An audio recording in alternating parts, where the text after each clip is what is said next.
Bismillahirrahmanirrahim. Assalamualaikum warahmatullahi wabarakatuh.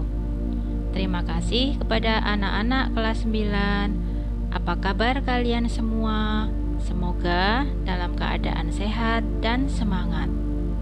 Sebelumnya, Ibu ingatkan, jangan lupa kita berdoa kepada Allah agar diberi keselamatan dan kemudahan dalam mencari ilmu di hari ini. Baiklah, pada kali ini kita akan belajar tentang sejarah perkembangan Islam di Nusantara. Materi kita pada kali ini adalah sejarah perkembangan Islam di Nusantara dengan kompetensi dasar memahami sejarah perkembangan Islam di Nusantara. IPK di pembelajaran kali ini adalah yang pertama menjelaskan pengertian sejarah perkembangan Islam di Nusantara. Yang kedua, menganalisis asal kedatangan Islam di Nusantara. Yang ketiga, menjelaskan semangat pendakwah dalam sejarah perkembangan Islam di Nusantara. Yang keempat, menganalisis waktu kedatangan Islam di Nusantara. Yang kelima, menjelaskan Islam sebagai rahmatan lil alamin di Nusantara. Dan yang terakhir, menyajikan rangkaian sejarah perkembangan Islam di Nusantara.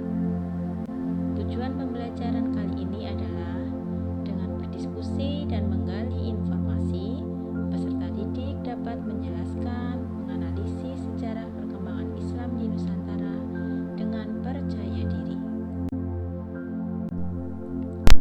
Ya, peta konsep dari sejarah perkembangan Islam di Nusantara yang pertama akan membahas tentang pengertian.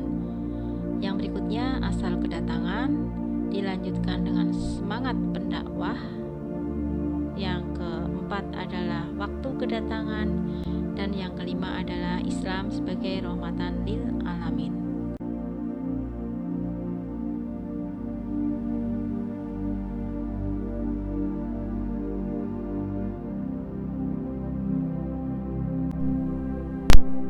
Sejarah perkembangan Islam di Nusantara, kita bahas pengertiannya dulu.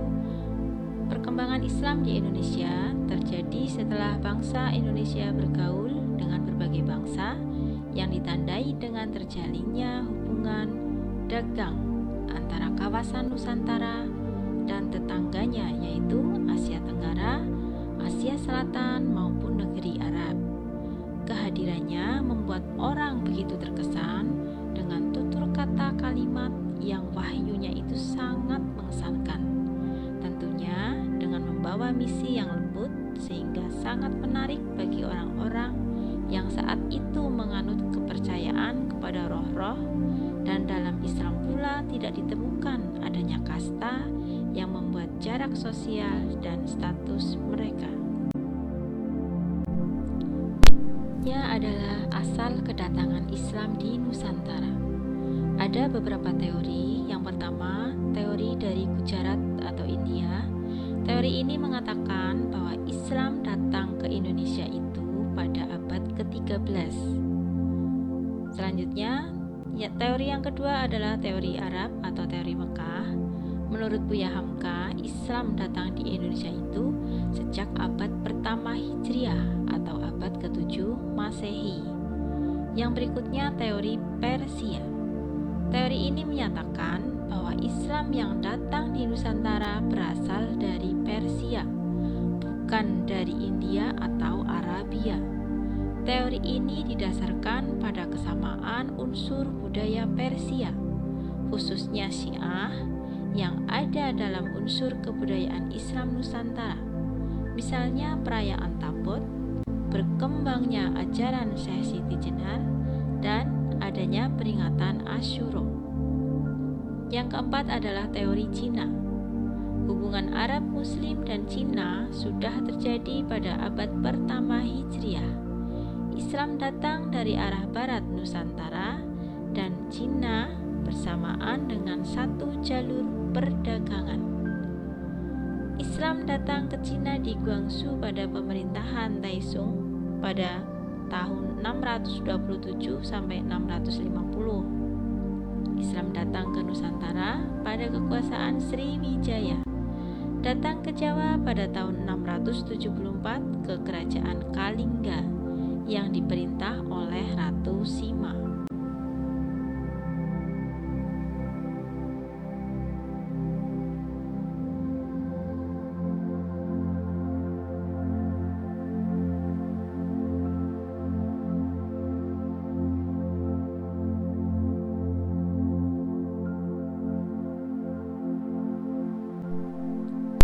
Semangat pendakwah dalam sejarah perkembangan Islam di Nusantara.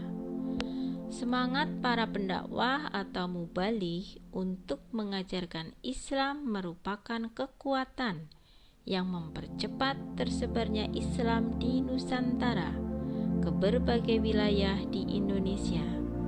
Semangat yang mendorong para pendakwah atau mubaligh tersebut yang jauh dari negeri Arab ke Nusantara ini dilandasi dari Quran surat Nuh ayat 5 yang bunyinya A'udzubillahi minasyaitonirrajim wala sawfa yu'tika rabbika fatardu, yang artinya dan kelak Tuhanmu pasti memberikan karunia-Nya kepadamu, lalu hati kamu menjadi puas.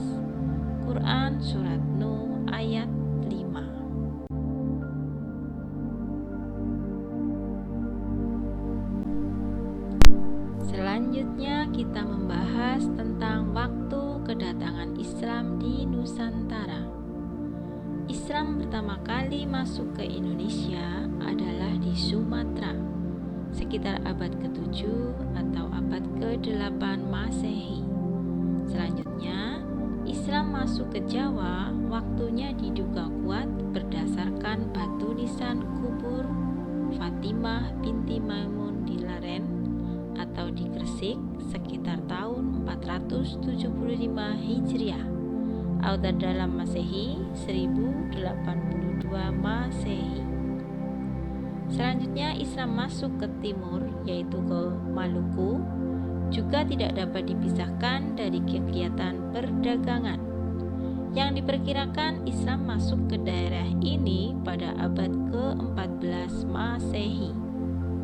Selanjutnya Islam masuk ke Kalimantan, khususnya di daerah Banjarmasin. Proses Islamisasi di daerah ini terjadi kira-kira tahun 1550 Masehi.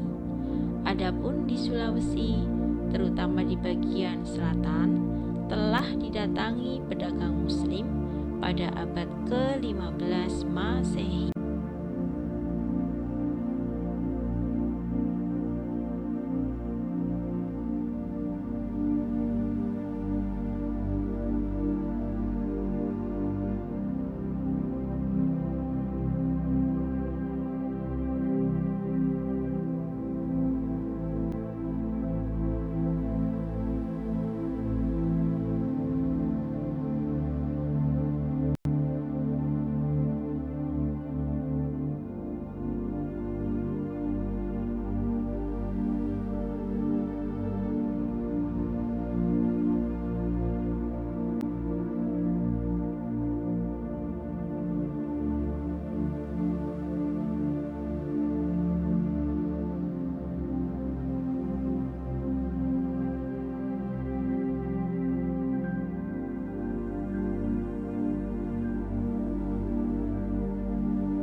Islam sebagai rahmatan lil alamin. Islam adalah sebagai agama yang merahmati seluruh alam sekaligus sebagai penyempurna agama-agama sebelumnya, menjadikan Islam istimewa karena dapat membawa Islam dengan rahmat, damai dan lemah lembut di negara-negara yang multi agama, suku, etnis dan budaya.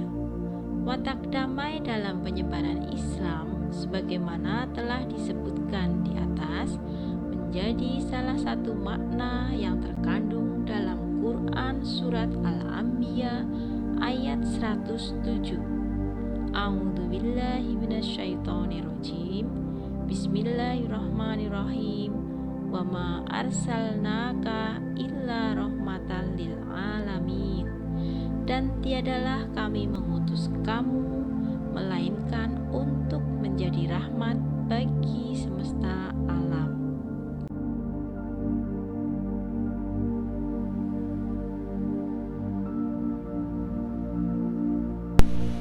Demikian tadi pembelajaran kita hari ini. Semoga kita mendapatkan manfaat dan berguna pada kehidupan kita. Terima kasih. Wassalamualaikum warahmatullahi wabarakatuh.